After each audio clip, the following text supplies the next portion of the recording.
Hello, and welcome to a new reading vlog.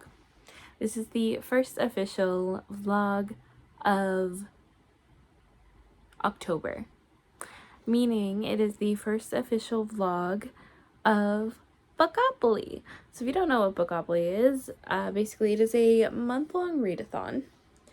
It used to take place in September, but now it takes place in October, and it's kind of like a Spookopoly. It's basically a month-long readathon where you play a Monopoly board game run by Becca from Becca in the Books, based on her old TBR game. She doesn't really play it anymore, but she does readathons for it every once in a while. This might be the last one, which does make me really sad, but it also means that I want to read as many books as I possibly can for this edition. Basically every square on the Monopoly board is set to like a different spooky prompt. Most of them are spooky, some of them are just like general prompts. And if you watched my TBR video, then you would have seen that I already did my first roll and I got 6, which landed me on the prompt of the past. So basically that just means that prompt corresponded with a book that I have already read, or a book that has been on a previous TBR, and I actually have 2 rereads that I have to do this month, one of them being Cemetery Boys, which I could have put on this, but I wanted to get the non-spooky prompts or non-spooky books out of the way as quick as I could, so I ended up going with the reread that I picked out of my little mushroom jar, and that is The Phantom Tollbooth, which is a very short, a very quick children's chapter book, which actually, I know this is my reread for the month, but I technically could use this as my classic square because it is a children's classic. But it's a very quick, short read, tons of illustrations. I should get through this very quickly. I'm technically starting to film this on September 30th, so I'm not actually going to start reading it until tomorrow, but I wanted to start filming this now just so I could get it out of the way because I will forget tomorrow. I was thinking about doing another roll to see if I could get like an audiobook on here, which I still could, but I don't have like the board printed out or anything. I also have so many, like I still have so many books on my currently reading on Goodreads that I need to get through by the end of the year. So I'm hoping to make some progress in those as well, even if they're not necessarily spooky, because otherwise November is going to be a very ambitious reading month. Anyway, I just wanted to check in with you and let you know that those are the plans for tomorrow. I do have a couple more things that I need to do tonight in terms of finishing my reads and stuff for September.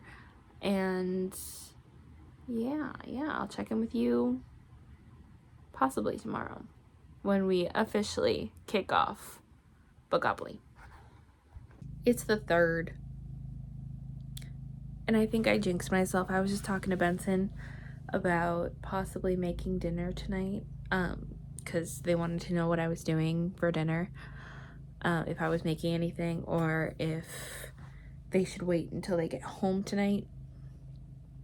And I think I jinxed myself because I was like, oh, I'll see how I'm feeling. Like, I definitely could make some dinner tonight. And then I just got like a wave of exhaustion.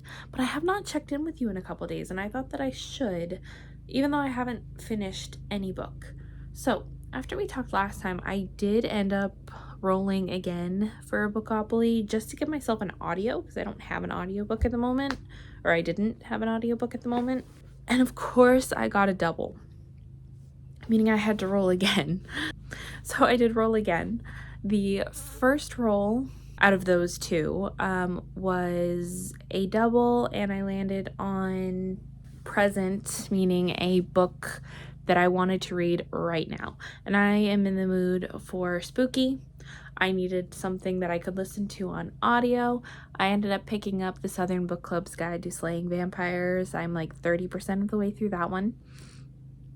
And then for the second roll out of those two, I landed on Bone, which is to read a book the color of a bone. So anywhere from white to like a lightish brown. And I ended up picking up Gallant for this one, which is one of the, so I'm not going to be talking about that book in this vlog, but it's one of the books for my bookish battle that's going on. That part 1 will be up definitely before this video.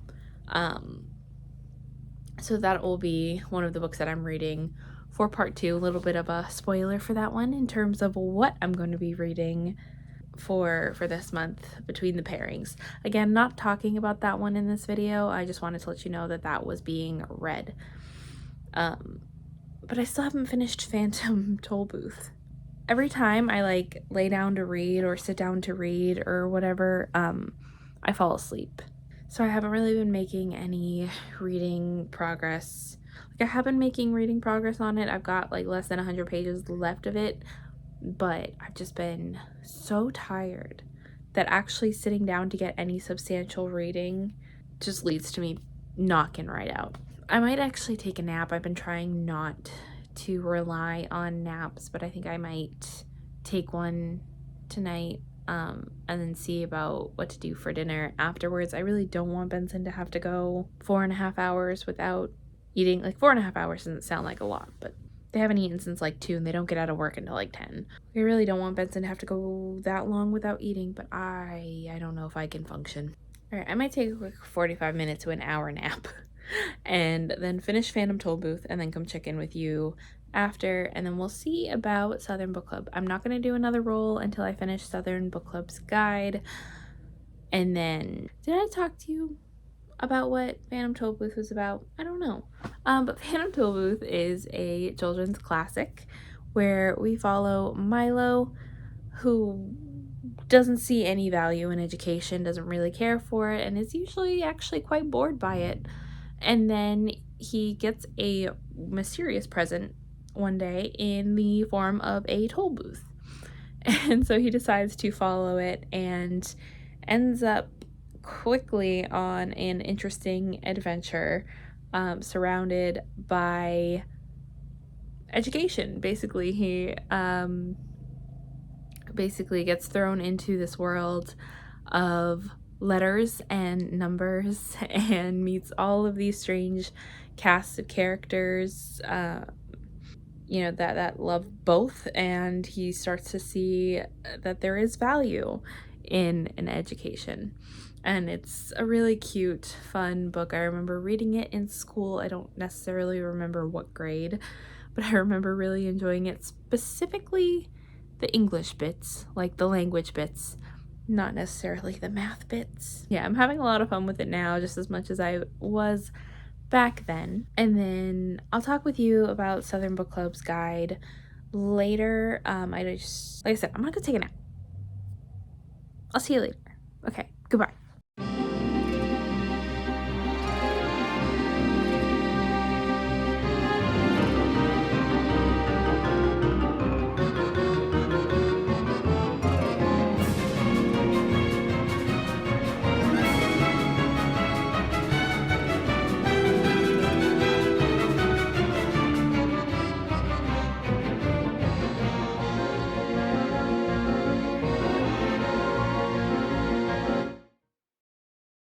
Been filming this for 4 days.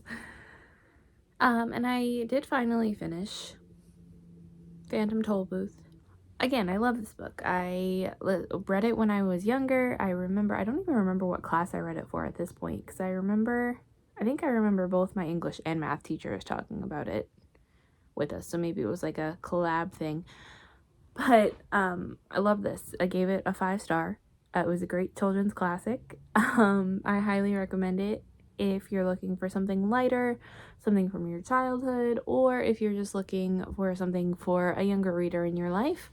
It's a great fun story teaching the importance of both numbers and words. And then I did promise that when I finish the Phantom Tollbooth that I would give you a little bit more details about the Southern Book Club's Guide to Slaying Vampires. I have not made any more progress in this since the last time we spoke. But I'm about 42% of the way through this. This follows Patricia, who is a housewife. She was a nurse, but when she got married and had children, she decided to be a stay-at-home mom. This does take place in, I think, the 80s/early 90s. And, she's kind of bored with her life, so she ends up joining this book club.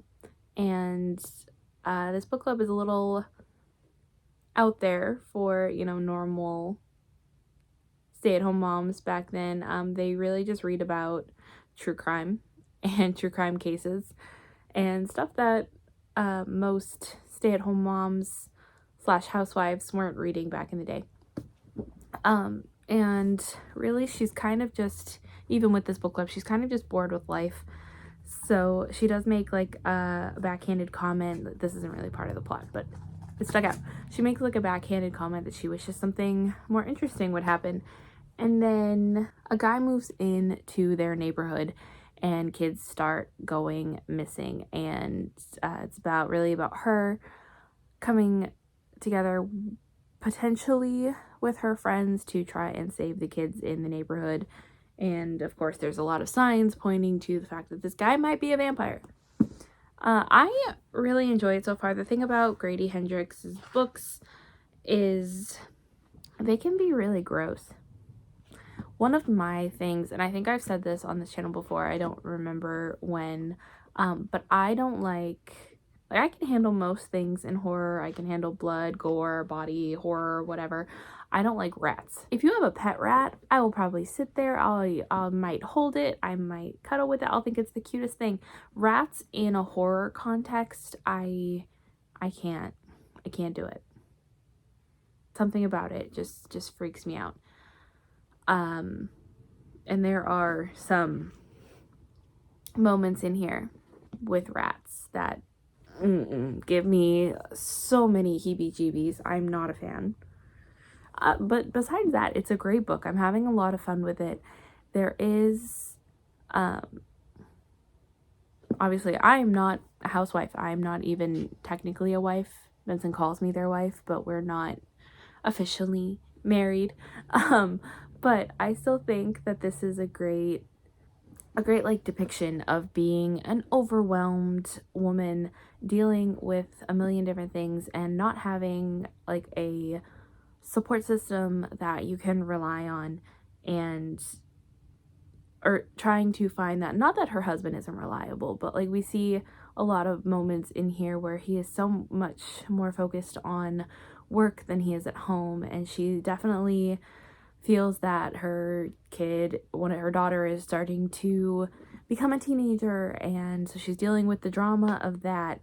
And I don't know, even in some aspects her book club isn't necessarily the most, like, they're there for her, but they're also kind of not really there for her. So you deal with her, or you see her dealing with like conflicts of, first of all, this new person.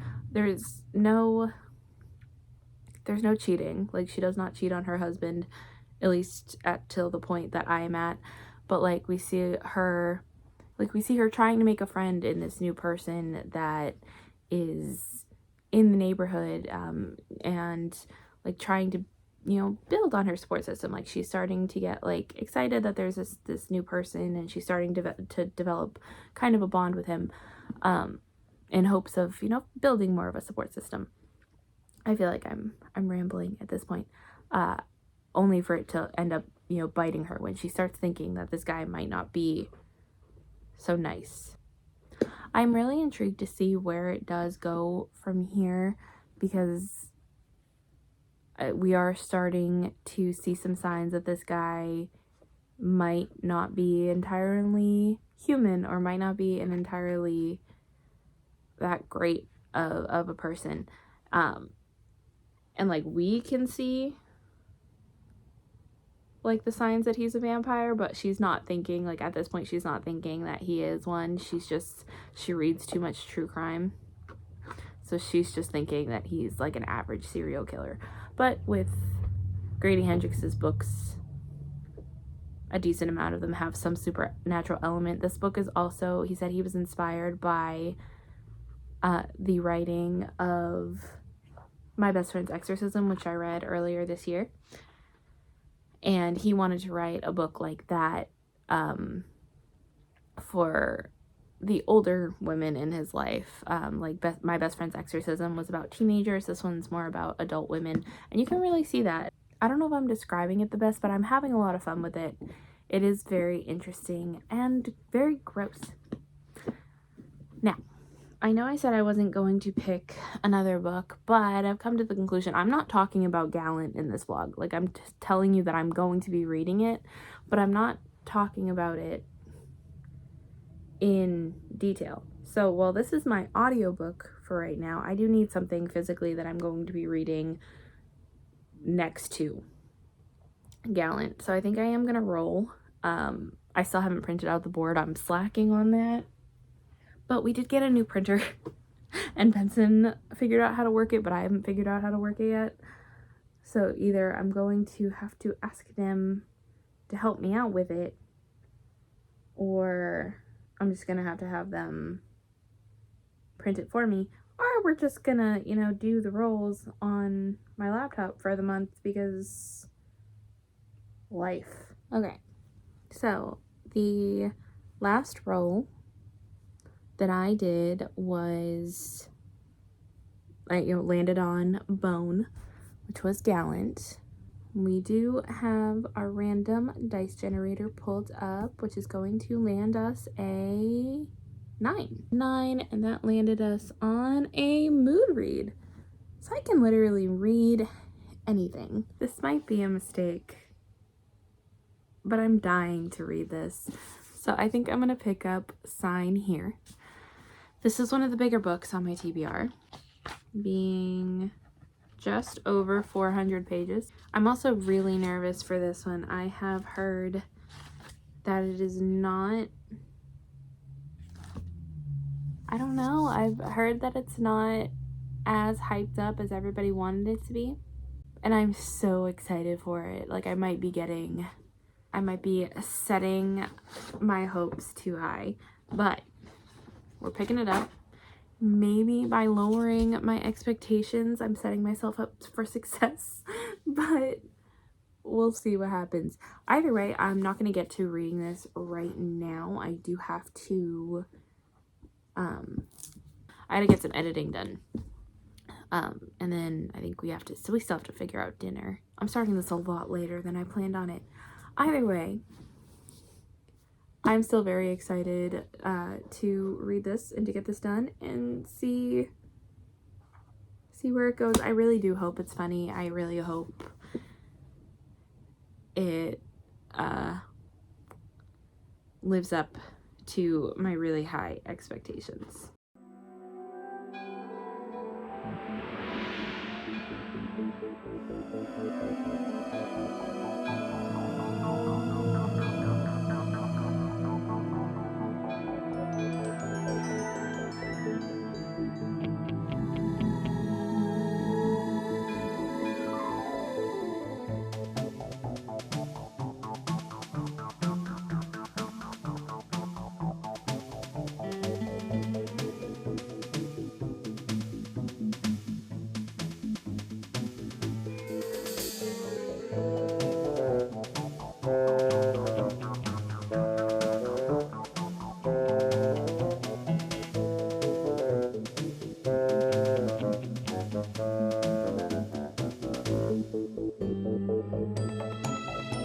I've got updates. First one being I did finish Southern Book Club's Guide to Slaying Vampires. I have thoughts. So they're not bad thoughts. I did end up giving this book a 4-star. Thought it was a decent book. Like, I can't really fault it.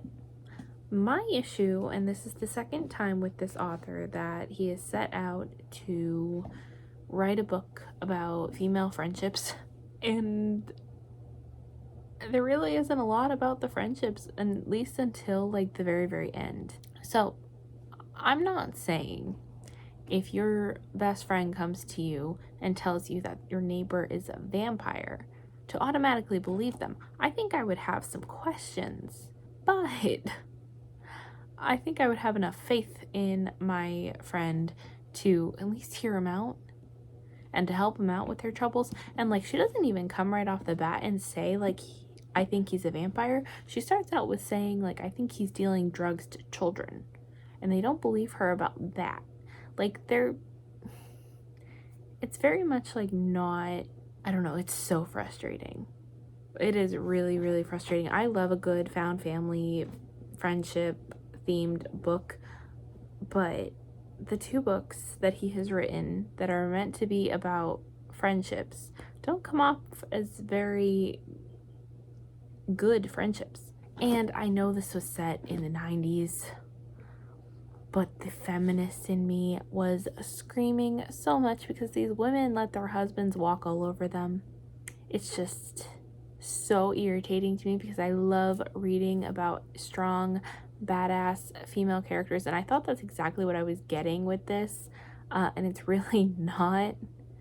Like, they don't come together and defy their husbands until like the very, very end, and even then it's like a whole thing. I don't know, it was really frustrating for me to read.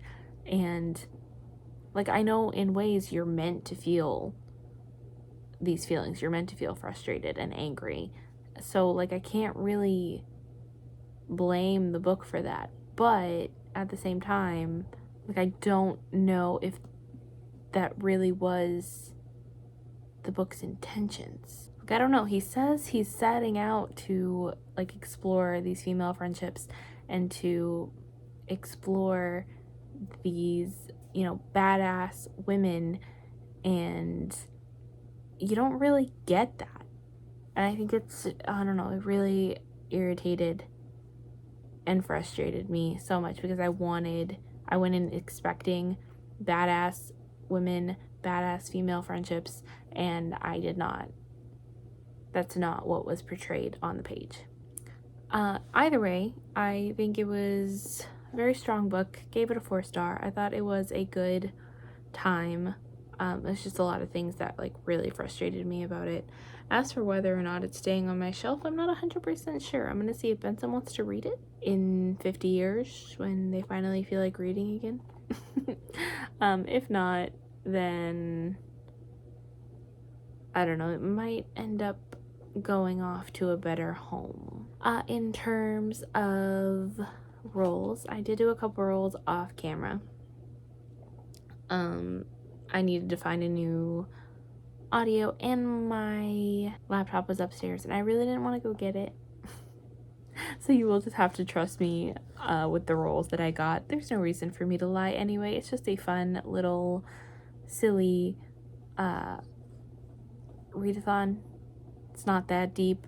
So the first one I rolled, I did a couple rolls for a couple of reasons. So I needed a new audiobook. So I think I rolled a 3 for that one. I think that was the number. But the prompt I landed on was spoopy. If you don't know what spoopy means, it's basically just like comfort spooky reads. Like, think cute, witchy graphic novels, or even like middle grade spooky. For this one, I went with one that I had bought last month in the hopes of reading for the buzzword, but I didn't end up getting it on my TBR, and now it's going to be Looking for Love in All the Haunted Places. I think this is going to be spooky. I think it's meant to be cute and spooky, and I also know it's a little bit of a romance. Yeah, I think this is a good fit. And then you're gonna think I cheated when I say this, but I was specifically trying to get a certain book on this TBR so that I could make some progress in it. But but it's not feeling too hot. So I suggested we just have a cozy, chill night in and we get back to reading together, because that's one of the things that we used to do all the time, and we've kind of fallen off on it. Life's gotten so busy, and I think they have decided not to stream tonight and not to film or edit.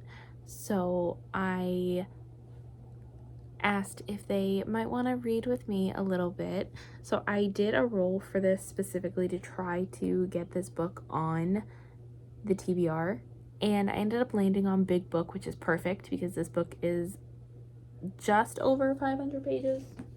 It's a book that we started together, I think, last year, and yeah, it's like 523 pages. It's a book we started together last year, and it's one that we don't necessarily have to like remember anything from because it's a collection of stories. I'm not saying we're gonna finish this all tonight or even this month, but even making some progress in it would be great. But that is the Book of Cthulhu. I bought this for Benson. It's a collection of short stories following Cthulhu, which is one of Benson's favorite myths. Yeah, I thought this would be nice just to chill and to read together a little bit. And I have made some progress in sign here. I'm about 120 pages in, and I didn't realize how much family drama there was in this.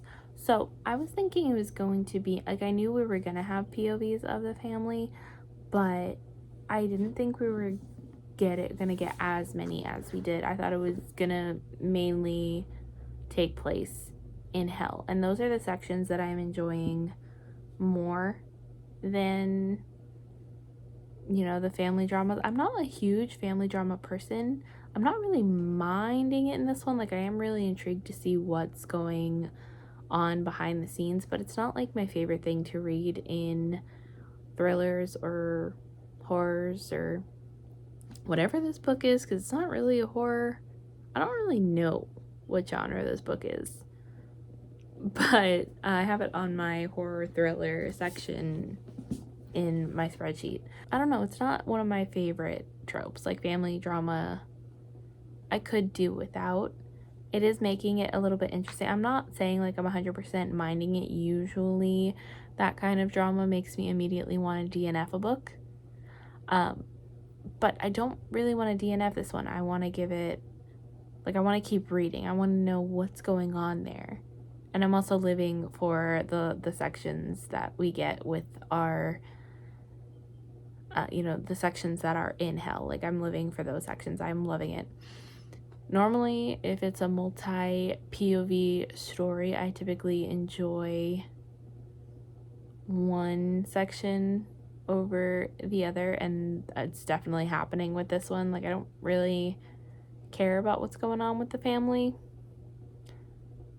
but we just got some new information that is kind of making me want to get to the bottom of what's going on.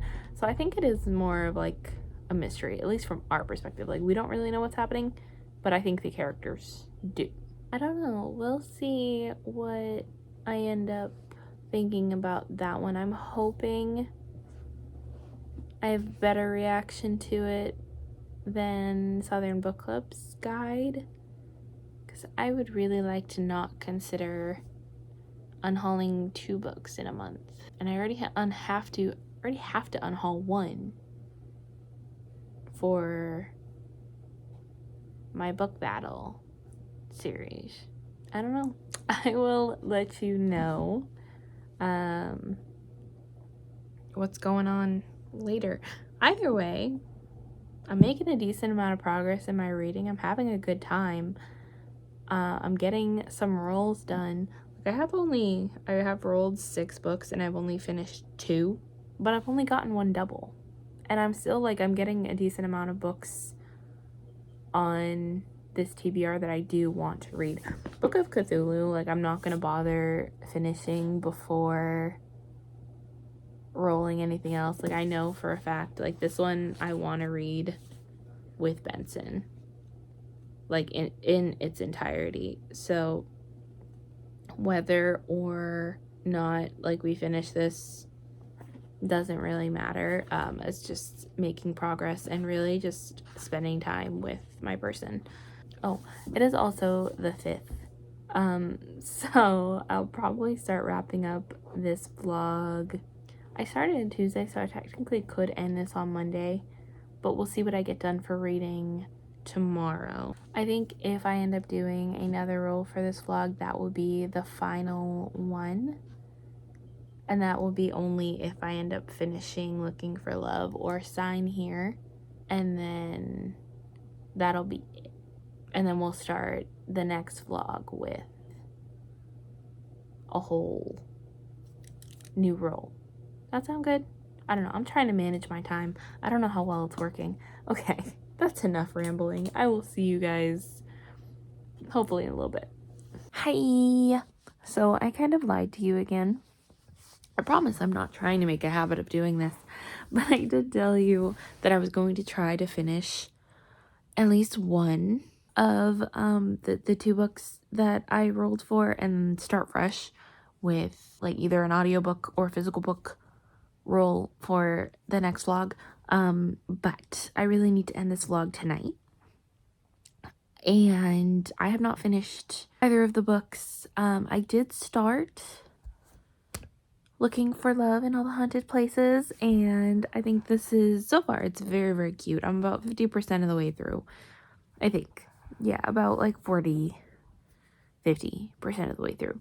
And it's very cute so far. I think it's definitely not on the same level as The Very Secret Society of Irregular Witches. Like, the only reason I'm comparing the two is because they're both supposed to be like spooky, cozy books. Like, they're both supposed to be like spoopy, like comfy, cozy books that you can read during the fall/spooky season. It's definitely not on that level. Like, I think the general consensus, like, of all the reviews that I looked at were like, it's a solid 3-star, and I think that's where I'm sitting right now. It is an interesting solid 3-star. I don't feel like we're getting enough context in it. I feel like it's already such a short book, and like I would like to be getting. First of all, did I even tell you what this book was about? No, I didn't, because I never do. Like, I always just assume you know, and of course that's crazy because you don't.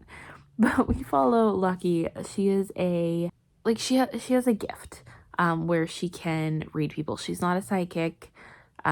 She doesn't really have any supernatural powers. She's just usually able to get a feeling and get a read from people. And she ends up auditioning to be on this show to spend time with this sentient house. Basically, she is the 4th person to try to be on this show, and I don't know, there's a lot of talk about this house, how it's not haunted, how it is very much a sentient house, and she ends up catching the eye of the host of the show, and he's kind of worried about her right off the bat. Like, he's checking in, he's like calling her pretty much every night, even though he's really like not supposed to. That's against the rules of the show. He very much cares for her right off the bat, and he also has a daughter that we get to see. He ends up bringing her on some of the house interviews, and yeah, it's about her finding love, possibly, and also trying to figure out what it is that this house actually wants. Again, it's very cute. I don't feel like we're getting like a lot of substance. This book is supposed to take place over, or her staying there is supposed to last 30 days. Like, that's the rule for the show. She's supposed to stay in the house for 30 days. So we're not really getting a lot of that. So it's kind of hindering it a little bit because it feels like it's going by really quickly and we're not really getting a lot of substance. But it's cute. It's a lot of fun. I like the parts with Maverick's daughter and Lucky is just like the cute cinnamon roll of a character. So it is a lot of fun, and it might just be the comfort, cozy, spoopy thing that I like reading during this time of year. But it's nothing spectacular. It's nothing groundbreaking. I also haven't really made much progress in Sign Here. I'm not disliking it. I am enjoying it. It's just not something that I'm like dying to pick up when I put it down. But this is going to be the last update of this vlog. So if you want to see if and when I end up finishing those 2 books, go and check out next week's vlog. And then hopefully you will have seen that I made some progress in a couple other books. I also have not started on my Joji Ito reads, which really, like, in hindsight, for my moon read, I should have picked one of those. Okay, thank you so much for watching. I will check in with you next time. I love you. I will see you later, and goodbye.